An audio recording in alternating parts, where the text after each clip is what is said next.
Hey, what's up? Lopa here, and today we are going to learn how not to paint the exact colors that we detect on a reference photo. In this photo, I have picked up the colors that exactly matches the reference, but the problem with this approach is the fact that this will make the entire painting dull with too many details. So to simplify these things, we are gonna go ahead and pick up the basic colors to represent this apple.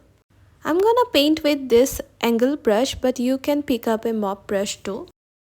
I have taken the liberty of sketching the apple, and now we are just gonna fill it up with the colors. The main focus here is to break down the complex colors of the apple into simple basic or primary colors mostly. I'm gonna go ahead and take some yellow and just put it in the parts where I can see some amount of this yellow or an orangish hue.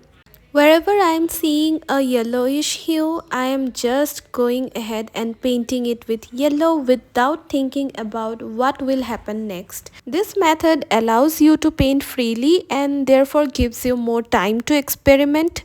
This is a way to paint without any frustration, in watercolor especially. Now I'm mixing red, it is permanent red, and I'm going to put this red color on the apple where I see both dark and light values. I am not scared or afraid that this red color will go into the yellow and mess it up. I'm just not messing with the color values, that is not, I'm not messing with the shadows and the lights, therefore I'm keeping the little highlight on the top. You'll see it later. And then I'm again going ahead with the red color over the yellow. The apple in the reference picture has an undertone of orange in the light places, so my red will be mixing with the yellow color and create a red orange color. Now I'm taking a bit of ultramarine blue to put in the shadow areas. There is no sign of any blue color in the reference, but we are going impressionist here, so we do not have to paint the exact colors. Mixing and putting different colors that are not there in the photo gives us a new dimension to look at the painting. This is your own creation and your own style. This is what makes you an artist, to see things that others cannot.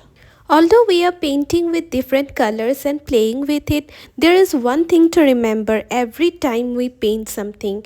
That is, we do not want to mess with the light and shadows, meaning the tonal value of the reference and painting remains the same. If you want to learn about tonal values, then let me know in the comments. Now I am mixing my ultramarine blue with the red to make a beautiful purple color. I am putting this purple color to enhance the shadows. This will make the painting look three-dimensional. Without the knowledge of value, our painting will just look flat and we don't want it. Now I am going over the highlighted area to smoothen it out. I am using the dry brush technique to make it a little muted and soft. I'm taking a little bit of yellow color to paint the little stem, and then I'm going over with brown color to finish it. I'm taking yellow ochre and burnt umber for painting this stem. Now I'm mixing more blues to my red color to make a darker violet color to paint the shadows. The shadows that are nearer to the object will be the darkest and it will fade away with distance. Although in the reference the shadow is in black color or maybe grey color, but we are taking dark violet. This is to enhance the vibrancy of the painting. In watercolor, we do not use black color for shadows straight away because it lacks dimension. We can make shadow colors with more pigment of the same color or mixing a complementary color. We have come to the end of this process and look at this apple. Isn't it quite vibrant and full of life than the reference? Let me know if you like this process.